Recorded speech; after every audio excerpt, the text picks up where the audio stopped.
বাদী বিবাদী সমঝোতা করে আদালতে মিথ্যা সাক্ষ্য দেয়ায় খালাস পান বিপুল সংখ্যক হত্যা মামলার আসামি। দুপক্ষের সমঝোতা ছাড়াও ত্রুটিপূর্ণ তদন্ত ও ময়নাতদন্ত, ম্যাজিস্ট্রেটের ভুল এবং দীর্ঘ সময় মামলা চলার ছাড়া পান 52% আসামি, বলছে পিবিআই। 238টি হত্যা মামলা বিশ্লেষণ দেখা গেছে বিচারের গড়ে সময় লেগেছে 10 বছর 11 মাস। 2015 ও 2016 সালে রায় হওয়া 238টি হত্যা মামলার ওপর গবেষণা প্রতিবেদন প্রকাশ করেছে police bureau of investigation PBI. হত্যায় অভিযুক্ত 52% আসামি খালাস পাওয়ার পেছনে 4টি কারণ দেখিয়েছে সংস্থাটি। বাদী ও বিবাদীর সমঝোতার কারণে অভিযুক্তরা খালাস পান সবচেয়ে বেশি। এছাড়া তদন্ত কর্মকর্তার ত্রুটি, ম্যাজিস্ট্রেটের ভুল ও ময়নাতদন্ত প্রতিবেদনের ত্রুটির কারণে আসামিরা খালাস পান। তদন্ত ও বিচারের দীর্ঘসূত্রিতাও তাদের খালাসে ভূমিকা রাখে, বলছে পিবিআই। গবেষণায় নেয়া 238টি হত্যা মামলার মধ্যে 123টিতেই খালাস পান আসামিরা। এসব মামলায় বিচারে গড়ে সময় লেগেছে 10 বছর 11 মাস। বিচার শেষ হয়েছে সর্বনিম্ন 2 মাসে এবং সর্বোচ্চ 30 বছর সময় লেগেছে। আর তদন্তে পুলিশ সময় নিয়েছে গড়ে 1 বছর 4 মাস।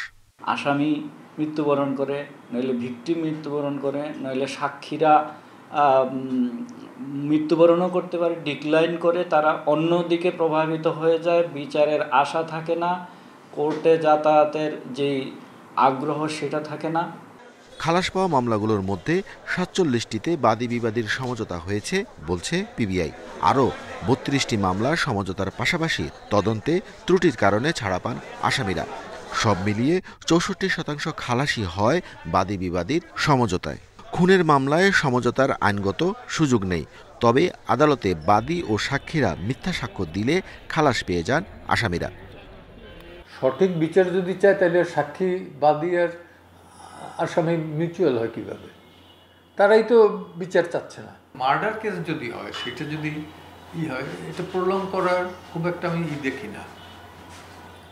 একটা আছে যে সাক্ষী পায় না। সাক্ষী কার পায় না? সরকারি সাক্ষী।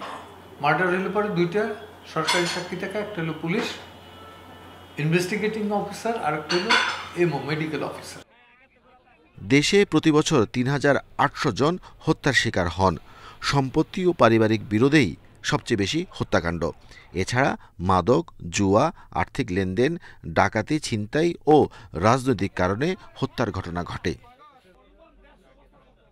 Arafatur Rahman, independent news, Dhaka.